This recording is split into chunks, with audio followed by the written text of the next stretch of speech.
Item ಯಾವುದೇ ಇರಲಿ try ಮಾಡಿ ಆಚಿ ಚಿಕನ್ ಮಸಾಲಾ. ಆಚಿ ಚಿಕನ್ ಮಸಾಲಾ.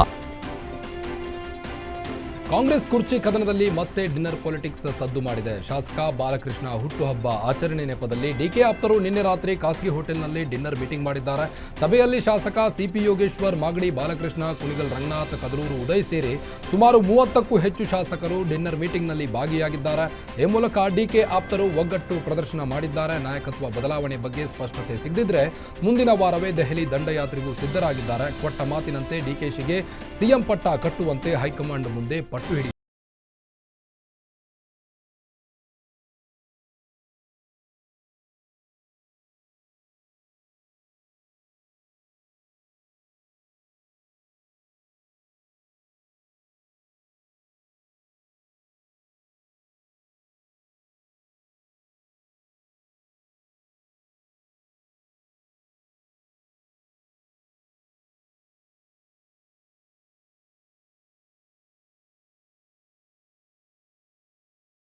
ಮತ್ತೊಂದು ದಾಳ ಉರುಳಿಸಿದ್ದಾರೆ. ಸಿಎಂ ಸಿದ್ದರಾಮಯ್ಯ ಆಪ್ತರಿಗೆ ಗಾಳ ಹಾಕುವ ಪ್ರಯತ್ನ ಮಾಡಿದ್ದಾರೆ. ಸಚಿವ ಸತೀಶ್ ಜಾರಕಿಹೊಳಿ ಜೊತೆ 1-to-1 ಚರ್ಚೆ ನಡೆಸಿದ್ದಾರೆ.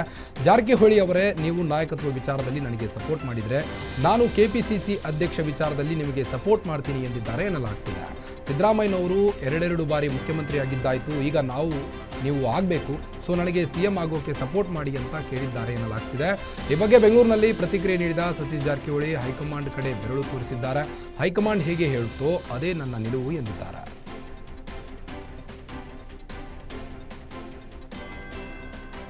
ಸಿಎಂ ಡಿಕೆ ಶಿವಕುಮಾರ್ ಆಪ್ತರ ಡಿನ್ನರ್ ಮೀಟಿಂಗ್ಗೆ ಸಿಎಂ ಸಿದ್ದರಾಮಯ್ಯ ಫುಲ್ ಗರಂ ಆಗಿದ್ದಾರೆ. ಬೆಂಗಳೂರಿನಲ್ಲಿ ಮಾಧ್ಯಮಗಳ ಈ ಪ್ರಶ್ನೆಗೆ ಸಿಟ್ಟಾದ ಸಿಎಂ ಸಿದ್ದರಾಮಯ್ಯ ಅದ್ಯಾವುದ್ರಿ ಬಿಡಿ ಅಂತ ಸಿಡಿಮಿಡಿಗೊಂಡ್ರು. ಅಲ್ಲದೆ ಮಾಧ್ಯಮದವರ ಪ್ರಶ್ನೆಗೆ ಹೇಳಿಕೆ ನೀಡಲು ಹಿಂದೇಟು ಹಾಕಿದರು.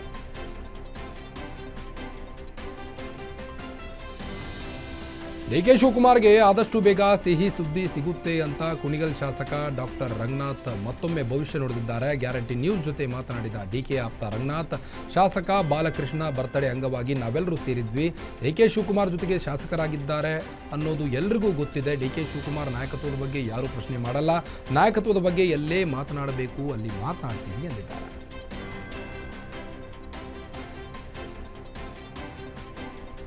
ಯೋಗೇಶ್ ಗೌಡ ಕೊಲೆ ಪ್ರಕರಣದಲ್ಲಿ ಧಾರವಾಡ ಕಾಂಗ್ರೆಸ್ ಶಾಸಕ ವಿನಯ್ ಕುಲಕರ್ಣಿಗೆ ಸುಪ್ರೀಂ ಕೋರ್ಟ್ ಜಾಮೀನು ನೀಡಿದೆ. ಅಲ್ಲದೆ 2 ತಿಂಗಳಲ್ಲಿ ವಿಚಾರಣೆ ಪೂರ್ಣಗೊಳಿಸುವಂತೆ ಸೂಚನೆ ನೀಡಲಾಗಿದೆ.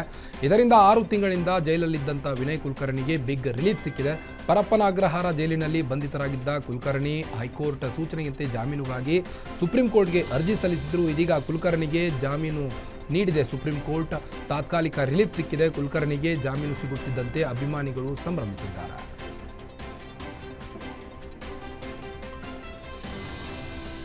ಕಾಂಗ್ರೆಸ್ ಶಾಸಕ ಸುಬ್ಬಾರೆಡ್ಡಿ ಆಯ್ಕೆ ಅಸಿಂಧು ಎಂಬ ಹೈಕೋರ್ಟ್ ಆದೇಶಕ್ಕೆ ಸುಪ್ರೀಂ ಕೋರ್ಟ್ ತಡೆ ನೀಡಿದೆ. ಇದರಿಂದ ಬಾಗೇಪಲ್ಲಿಯ ಸುಬ್ಬಾರೆಡ್ಡಿ ಬಿಗ್ ರಿಲೀಫ್ ಸಿಕ್ಕಿದೆ. ಇನ್ನು ನ್ಯಾಯಮೂರ್ತಿ ಸೂರ್ಯಕಾಂತ್ ನೇತೃತ್ವದ ಪೀಠ ಪ್ರತಿವಾದಿಗಳಿಗೆ ನೋಟಿಸ್ ಕೊಟ್ಟಿದ್ದು ಈ ಬಗ್ಗೆ ವಿಚಾರಣೆ ಅಗತ್ಯವಿದೆ ಎಂದಿದ್ದಾರೆ. ಸದ್ಯ ಸೆಪ್ಟೆಂಬರ್ಗೆ ವಿಚಾರಣೆ ಮುಂದೂಡಲಾಗಿದೆ. ಇನ್ನು ಸುಪ್ರೀಂ ಕೋರ್ಟ್ ತಡೆಯಾಜ್ಞೆ ಬೆನ್ನಲ್ಲೇ ಚಿಕ್ಕಬಳ್ಳಾಪುರ ಜಿಲ್ಲೆಯ ಬಾಗೇಪಲ್ಲಿಯಲ್ಲಿ ಸುಬ್ಬಾರೆಡ್ಡಿ ಬೆಂಬಲಿಗರು ಪಟಾಕಿ ಹಚ್ಚಿ ಸಿಹಿ ಹಂಚಿ ಸಂಭ್ರಮಿಸಿದ್ದಾರೆ.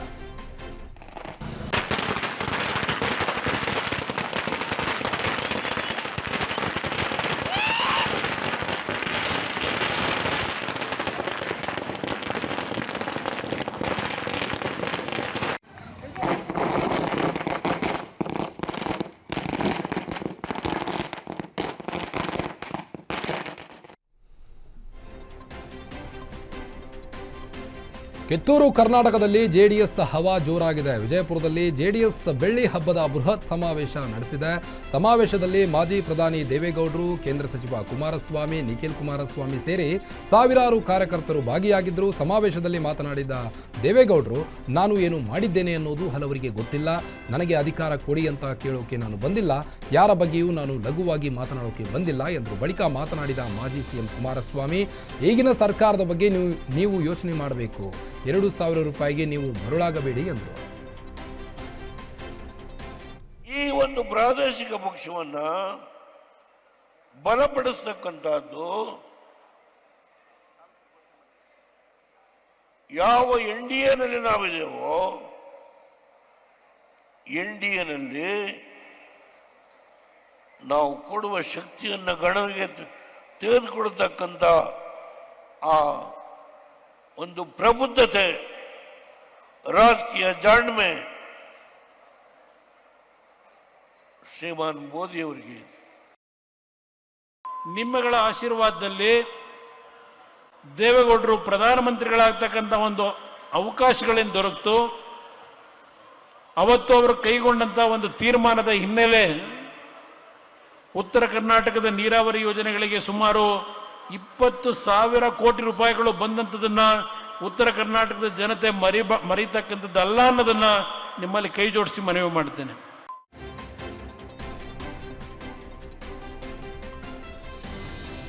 ಮಲ್ಲಿಕಾರ್ಜುನ್ ಮುತ್ಯ ಯಾದಗಿರಿ ಜಿಲ್ಲೆಯ ಶಹಾಪುರ ತಾಲೂಕಿನ ಗೋಗಿ ಪೊಲೀಸ್ ಠಾಣಾ ವ್ಯಾಪ್ತಿಯಲ್ಲಿ ಮಠ ಮಾಡಿಕೊಂಡಿರೋ ಫೇಮಸ್ ಸ್ವಾಮೀಜಿ. ಯಾದಗಿರಿ, ಕಲಬುರಗಿ, ರಾಯಚೂರು, ವಿಜಯಪುರ ಪಕ್ಕದಂಥ ತೆಲಂಗಾಣದ 2-3 ಜಿಲ್ಲೆಯಲ್ಲೂ ಈ ಸ್ವಯಂ ಘೋಷಿತ ದೇವಮಾನವ ಫುಲ್ ಫೇಮಸ್ ಆಗಿದ್ದಾರೆ. ಮುತ್ಯಾನ ಅದೆಷ್ಟೋ ವಿಡಿಯೋಗಳು ಸೋಷಿಯಲ್ ಮೀಡಿಯಾದಲ್ಲಿ ಸದ್ದು ಮಾಡ್ತಿವೆ. ಆದರೆ ಇದೊಂದು ವಿಡಿಯೋ ಈಗ ಮುತ್ಯಾನಿಗೆ ಕಂಟಕ ತಂದೊಡ್ಡಿದೆ. ಸೋಷಿಯಲ್ ಮೀಡಿಯಾದಿಂದಲೇ ಖ್ಯಾತಿ ಗಳಿಸಿದ್ದ ಮುತ್ಯಾನಿಗೆ ಸೋಷಿಯಲ್ ಮೀಡಿಯಾನೇ ಮುಳುವಾಗಿದೆ. ಬಾಲಕಿ ಜೊತೆ ಅನುಚಿತ ವರ್ತಿಸಿರೋ ಈ ವಿಡಿಯೋ ವೈರಲ್ ಆಗುತ್ತಿದ್ದಂತೆ ಆಕ್ರೋಶ ವ್ಯಕ್ತವಾಗಿದೆ. ರಾಜ್ಯ ಮಕ್ಕಳ ಹಕ್ಕುಗಳ ರಕ್ಷಣಾ ಆಯೋಗ ಸ್ವಯಂ ಪ್ರೇರಿತವಾಗಿ ದೂರು ದಾಖಲಿಸಿಕೊಂಡಿದ್ದಾರೆ. ಇನ್ನು ಕೇಸ್ ದಾಖಲಾಗುತ್ತಿದ್ದಂತೆಯೇ ಮುತ್ಯ ಪರಾರಿಯಾಗಿದ್ದು ಮಠದತ್ತ ಭಕ್ತರು ದೌಡಾಯಿಸುತ್ತಿದ್ದಾರೆ. ಇನ್ನು ಅಜ್ಞಾತ ಸ್ಥಳದಿಂದಲೇ ಮುತ್ಯ ವಿಡಿಯೋ ಹೇಳಿಕೆ ಬಿಡುಗಡೆ ಮಾಡಿದ್ದು ನಾನು ಎಲ್ಲಿಗೆ ಹೋಗಿದ್ದೇನೆ ಎನ್ನುವುದನ್ನು ತಿಳಿಸಿದ್ದಾರೆ.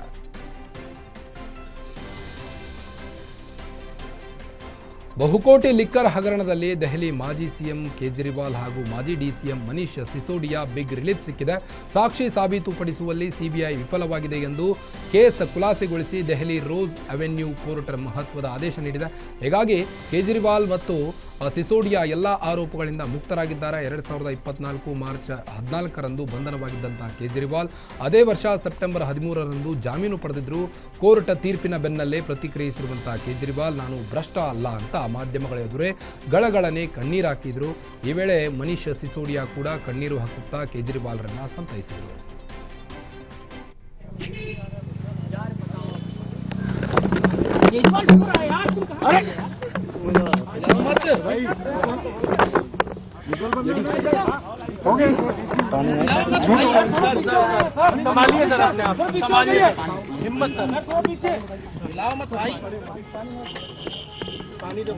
केजरीवाल भ्रष्ट नहीं है। मैंने केवल अपनी जिंदगी में ईमानदारी कमाई है। इन्होंने झूठा केस लगाया और आज ये साबित हो गया। कोर्ट ने कहा है कि केजरीवाल कट्टर ईमानदार है। मनीष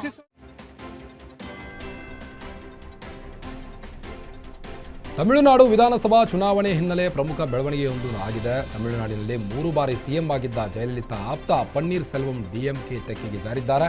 ಸಿಎಂ ಎಂಕೆ ಸ್ಟಾಲಿನ್ ಸಮ್ಮುಖದಲ್ಲಿ ಎಐಎಡಿಎಂಕೆಗೆ ಸೇರ್ಪಡೆಯಾಗಿದ್ದಾರೆ. ಪಳನಿಸ್ವಾಮಿ ಜೊತೆ ರಾಜಕೀಯ ಭಿನ್ನಾಭಿಪ್ರಾಯ ಹೊಂದಿದ್ದ ಸೆಲ್ವಂ ಒಂದು ಹಂತದಲ್ಲಿ ಎನ್ಡಿಎ ಮೈತ್ರಿಕೂಟಕ್ಕೆ ಮರಳಲು ಸಜ್ಜಾಗಿದ್ದರು.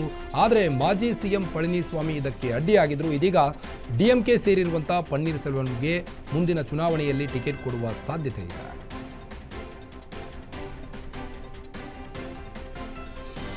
ಪಶ್ಚಿಮ ಬಂಗಾಳ ರಾಜಧಾನಿ ಕೋಲ್ಕತ್ತಾ ಸೇರಿದಂತೆ ಸುತ್ತಮುತ್ತಲಿನ ಪ್ರದೇಶಗಳಲ್ಲಿ ಪ್ರಬಲ ಭೂಕಂಪ ಸಂಭವಿಸಿದೆ. ರಿಕ್ಟರ್ ಮಾಪಕದಲ್ಲಿ 5.5 ತೀವ್ರತೆ ದಾಖಲಾಗಿದೆ. ಭೂಮಿ ಕಂಪಿಸುತ್ತಿದ್ದಂತೆ ಭಯಭೀತರಾದಂತಹ ಜನ ತಮ್ಮ ಮನೆ ಕಚೇರಿಗಳಿಂದ ಹೊರಗೆ ಓಡಿ ಬಂದಿದ್ದಾರೆ. ಸದ್ಯ ಯಾವುದೇ ಹಾನಿ, ಗಾಯಗಳು, ಸಾವು ನೋವುಗಳು ವರದಿಯಾಗಿಲ್ಲ. ಅಂದ ಹಾಗೆ ಈ ಭೂಕಂಪದ ಕೇಂದ್ರ ಬಿಂದು ಬಾಂಗ್ಲಾದೇಶದ ಬಳಿ ಇದೆಯಂತೆ. ಅತ್ತ ನೇಪಾಳದಲ್ಲೂ ಭೂಕಂಪ ಸಂಭವಿಸಿದ್ದು ರಿಕ್ಟರ್ ಮಾಪಕದಲ್ಲಿ 4.9 ತೀವ್ರತೆ ದಾಖಲಾಗಿದೆ.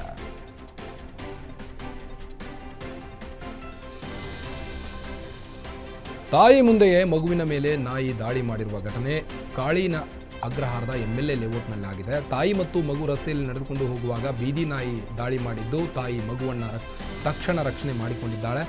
ದಾಳಿ ಮಾಡಿದ ದೃಶ್ಯ ಸಿಸಿಟಿವಿಯಲ್ಲಿ ಸೆರೆಯಾಗಿದೆ.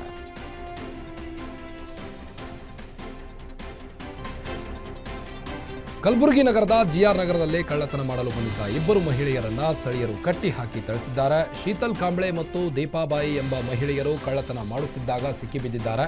ಪೊಲೀಸರು ತಕ್ಷಣಕ್ಕೆ ಧಾವಿಸಿ ಸ್ಥಳಕ್ಕೆ ಇಬ್ಬರನ್ನ ವಶಕ್ಕೆ ಪಡೆದು ನ್ಯಾಯಾಂಗ ಬಂಧನಕ್ಕೆ ಒಪ್ಪಿಸಿದ್ದಾರೆ.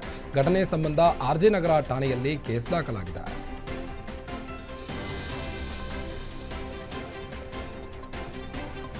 ಸ್ಕೂಲ್ ಬಸ್ ಚಾಲಕನಿಂದ ಬೈಕ್ ಸವಾರನ ಮೇಲೆ ಹಲ್ಲೆ ನಡೆಸಿರುವಂತಹ ಘಟನೆ ಬೆಂಗಳೂರು ಹೊರವಲಯದ ಬಳಗೇರಿಯಲ್ಲಿ ಆಗಿದೆ. ರಸ್ತೆಯಲ್ಲಿ ಬೈಕ್ ತಿರುವು ಪಡೆಯುವಾಗ ಜಗಳವಾಗಿದ್ದು ಬಸ್ ಚಾಲಕ ಹೆಲ್ಮೆಟ್ನಿಂದ ಹಲ್ಲೆ ಮಾಡಿದ್ದಾನೆ. ಹಲ್ಲೆಯ ದೃಶ್ಯ ಕ್ಯಾಮೆರಾವೊಂದರ ಡ್ಯಾಶ್ ಕ್ಯಾಮೆರಾದಲ್ಲಿ ಸೆರೆಯಾಗಿದೆ. ಘಟನೆ ವರ್ತೂರು ಪೊಲೀಸ್ ಠಾಣಾ ವ್ಯಾಪ್ತಿಯಲ್ಲಿ ಆಗಿದೆ.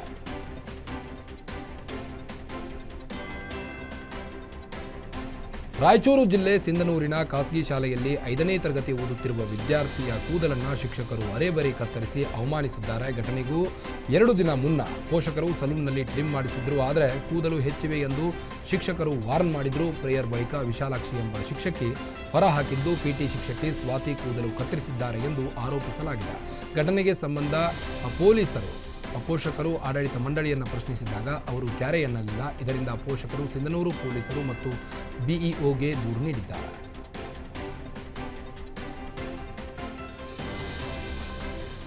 ಬೆಂಗಳೂರು ಕೆಫೆಯ ಶೌಚಾಲಯದಲ್ಲಿ ವಿಡಿಯೋ ರೆಕಾರ್ಡ್ ಕೇಸ್ಗೆ ಸಂಬಂಧಿಸಿದಂತೆ ಮಲ್ಲೇಶ್ವರಂ ಪೊಲೀಸರು ತನಿಖೆ ಮುಂದುವರೆಸಿದ್ದಾರೆ. ಸಿಸಿಟಿವಿ ದೃಶ್ಯಗಳ ಆಧಾರದ ಮೇಲೆ ಕಾಮುಕನಿಗಾಗಿ ಪೊಲೀಸರು ಶೋಧ ನಡೆಸುತ್ತಿದ್ದು ಕೆಫೆಯಲ್ಲಿರುವ ಸಿಸಿಟಿವಿ ಡಿವಿಆರ್ ಸಂಗ್ರಹಿಸಿದ್ದಾರೆ. ಕಾಮುಕ ಒಬ್ಬನೇ ಕೆಫೆಗೆ ಬಂದಿದ್ನಾ ಅಥವಾ ಜೊತೆಯಲ್ಲಿ ಯಾರಾದರೂ ಇದ್ರಾ ಅನ್ನೋ ಬಗ್ಗೆ ಪರಿಶೀಲಿಸಲಾಗುತ್ತಿದೆ.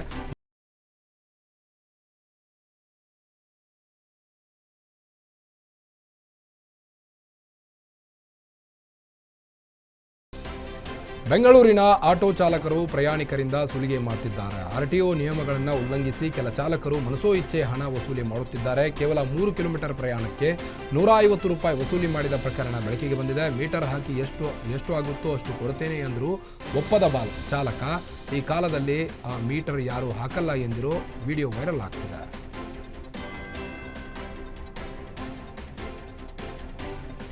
ಕೋಲಾರದ ತಿಮ್ಸಂದ್ರ ಗ್ರಾಮದ ಕೆರೆಯಲ್ಲಿ ನೂರಾರು ಕೊಕ್ಕರೆಗಳ ಸಾವು ಸುತ್ತಮುತ್ತಲಿನ ಗ್ರಾಮಗಳ ಜನರಲ್ಲಿ ಈಗ ಆತಂಕಕ್ಕೆ ಮನೆ ಮಾಡಿದೆ.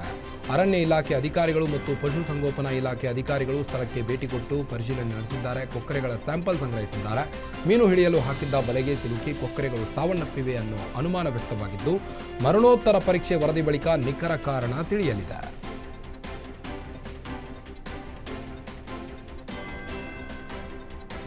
ನಕಲಿ ದಾಖಲೆಗಳನ್ನು ಸೃಷ್ಟಿಸಿ ಸರ್ಕಾರದ 60 ಲಕ್ಷ ಹಣವನ್ನು ದುರುಪಯೋಗಪಡಿಸಿಕೊಂಡಿರುವಂತಹ ಆರೋಪದ ಮೇಲೆ ಮಳವಳ್ಳಿ ಉಪವಿಭಾಗದ ಎಇಇ ವೆಂಕಟೇಶ್ನನ್ನ ಅಮಾನತು ಮಾಡಲಾಗಿದೆ. ಹಲಗೂರು ಗ್ರಾಮ ಪಂಚಾಯತ್ ಸದಸ್ಯ ಕೆ ಸುರೇಂದ್ರ ನೀಡಿದ ದೂರಿನ ಅನ್ವಯ ಎಫ್ಐಆರ್ ದಾಖಲಾಗಿದ್ದು ಮೇಲ್ನೋಟಕ್ಕೆ ಕರ್ತವ್ಯ ಲೋಪ ಕಂಡು ಬಂದ ಹಿನ್ನೆಲೆ ಗ್ರಾಮೀಣಾಭಿವೃದ್ಧಿ ಮತ್ತು ಪಂಚಾಯತ್ ರಾಜ್ ಇಲಾಖೆ ಕಠಿಣ ಕ್ರಮ ಕೈಗೊಂಡಿದೆ.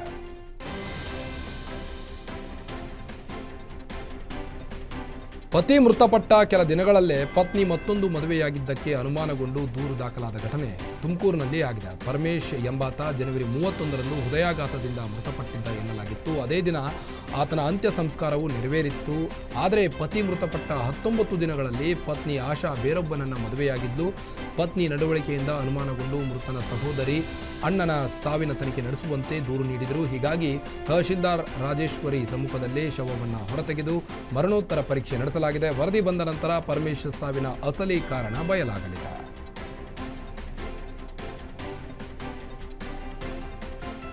ಗಂಡನ ಮನೆಯವರು ಊಟ ನೀರು ಕೊಡದೆ ತಮ್ಮ ಮಗಳನ್ನು ಕೊಂದಿದ್ದಾರೆ ಎಂದು ಮಹಿಳೆ ಕುಟುಂಬಸ್ಥರು ಆರೋಪಿಸಿರುವ ಘಟನೆ ಬೆಳಗಾವಿಯಲ್ಲಿ ಆಗಿದೆ. ಬಿಮ್ಸ್ ಆಸ್ಪತ್ರೆ ಬಳಿ ಮಗಳನ್ನ ಕಳೆದುಕೊಂಡ ಕುಟುಂಬ ಮತ್ತು ಪತಿ ಮನೆಯವರ ಮಧ್ಯೆ ಗಲಾಟೆಯಾಗಿದೆ.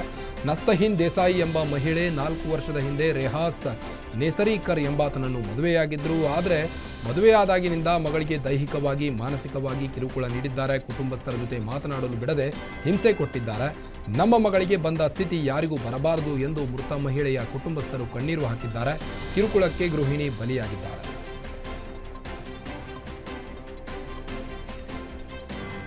$10,000 ಬಡ್ಡಿ ಮತ್ತು ಟಾರ್ಚರ್ ಕೊಟ್ಟು ಕೊಲೆ ಮಾಡಿರುವಂತಹ ಆರೋಪ ಚನ್ನರಾಯಪಟ್ಟಣ ತಾಲೂಕಿನ ಅಂತನಹಳ್ಳಿಯಲ್ಲಿ ಕೇಳಿಬಂದಿದೆ. ಬಸವ ಮತ್ತು ಮಂಜಾ ಎಂಬುವರ ಕುಡಿತದ ದಾಸನಾಗಿದ್ದ ಜಗದೀಶ್ಗೆ 10% ಬಡ್ಡಿಗೆ 10,000 ರೂಪಾಯಿಯನ್ನು ನೀಡಿದ್ರು. 10,000ಕ್ಕೆ 10% ಬಡ್ಡಿ ಹಣ ನೀಡುವಂತೆ ಹಿಂಸೆ ಕೊಟ್ಟು ಕೊಲೆ ಮಾಡಲಾಗಿದೆ ಎಂದು ಆರೋಪಿಸಲಾಗಿದೆ. ಬಸವ ಮತ್ತು ಮಂಜನ ವಿರುದ್ಧ ಕಠಿಣ ಕ್ರಮ ಕೈಗೊಳ್ಳುವಂತೆ ಮೃತನ ಕುಟುಂಬಸ್ಥರು ಆಗ್ರಹಿಸಿದ್ದಾರೆ.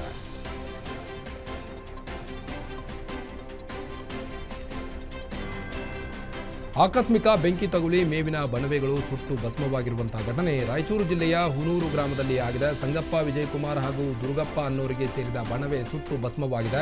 ಲಕ್ಷಾಂತರ ರೂಪಾಯಿ ಮೌಲ್ಯದ ಹುಲ್ಲಿನ ಬಣವೆ ಬೆಂಕಿಗಾಹುತಿಯಾಗಿದ್ದು ರೈತರು ಕಂಗಾಲಾಗಿದ್ದಾರೆ. ಘಟನೆ ಮುದುಗಲ್ ಪೊಲೀಸ್ ಠಾಣಾ ವ್ಯಾಪ್ತಿಯಲ್ಲಿ ಆಗಿದೆ.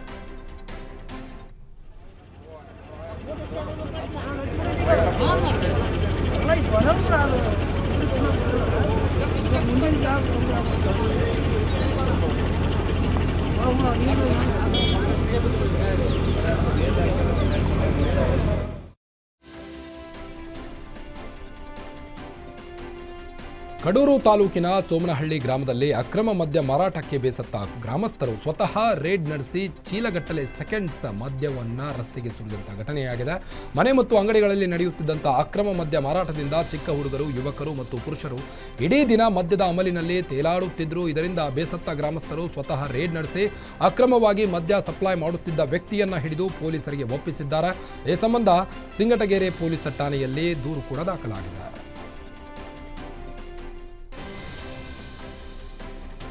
ಶಿವಮೊಗ್ಗ ಜಿಲ್ಲೆಯ ಊರಗಡೂರಿನಲ್ಲಿ ನಡೆದಂಥ ಬಾಲಕ ಸಂಕೇತ್ ಹತ್ಯೆ ಪ್ರಕರಣಕ್ಕೆ ಎಬಿವಿಪಿ ಕಾರ್ಯಕರ್ತರು ಮತ್ತು ನೂರಾರು ವಿದ್ಯಾರ್ಥಿಗಳು ಪ್ರತಿಭಟನೆ ನಡೆಸುತ್ತಿದ್ದಾರೆ. ಎಂಆರ್ಎಸ್ ವೃತ್ತದಲ್ಲಿ ನಡೆದಂಥ ಪ್ರತಿಭಟನೆಯಲ್ಲಿ ವಿದ್ಯಾರ್ಥಿಗಳಲ್ಲಿ ಗಾಂಜಾ ಹಾವಳಿ ಮಿತಿಮೀರಿದೆ, ಬಾಲಕನನ್ನ ಕೊಲೆ ಮಾಡುವಷ್ಟು ಕಾನೂನು ಸುವ್ಯವಸ್ಥೆ ಹದಗೆಟ್ಟಿದೆ ಎಂದು ರಾಜ್ಯ ಸರ್ಕಾರದ ವಿರುದ್ಧ ಘೋಷಣೆ ಕೂಗಿ ಆಕ್ರೋಶವನ್ನು ವ್ಯಕ್ತಪಡಿಸಿದರು. ಮೃತ ಸಂಕೇತ್ ಕುಟುಂಬಕ್ಕೆ ನ್ಯಾಯ ಒದಗಿಸುವಂತೆ ವಿದ್ಯಾರ್ಥಿಗಳು ಒತ್ತಾಯಿಸಿದ್ದಾರೆ. ಹತ್ಯೆ ಪ್ರಕರಣದ ತನಿಖೆಯನ್ನು ವೇಗವಾಗಿ ನಡೆಸಿ ಅಪರಾಧಿಗಳಿಗೆ ಕಠಿಣ ಶಿಕ್ಷೆ ವಿಧಿಸಬೇಕೆಂದು ಆಗ್ರಹಿಸಿದ್ದಾರೆ.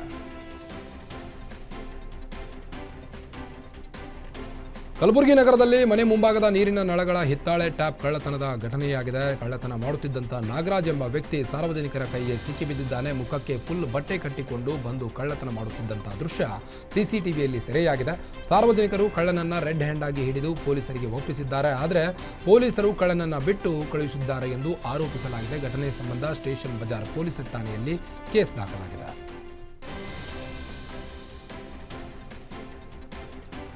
ನಾಳೆಯಿಂದ ರಾಜ್ಯಾದ್ಯಂತ ದ್ವಿತೀಯ ಪಿಯುಸಿ ಪರೀಕ್ಷೆ ಆರಂಭವಾಗಲಿದ್ದು ಈ ಬಾರಿ 7,10,363 ವಿದ್ಯಾರ್ಥಿಗಳು ಪರೀಕ್ಷೆ ಬರೆಯಲಿದ್ದಾರೆ. ರಾಜ್ಯಾದ್ಯಂತ 1,217 ಕೇಂದ್ರಗಳಲ್ಲಿ ನಾಳೆಯಿಂದ ಮಾರ್ಚ್ 17ರವರೆಗೆ ಪರೀಕ್ಷೆ ನಡೆಯಲಿದೆ.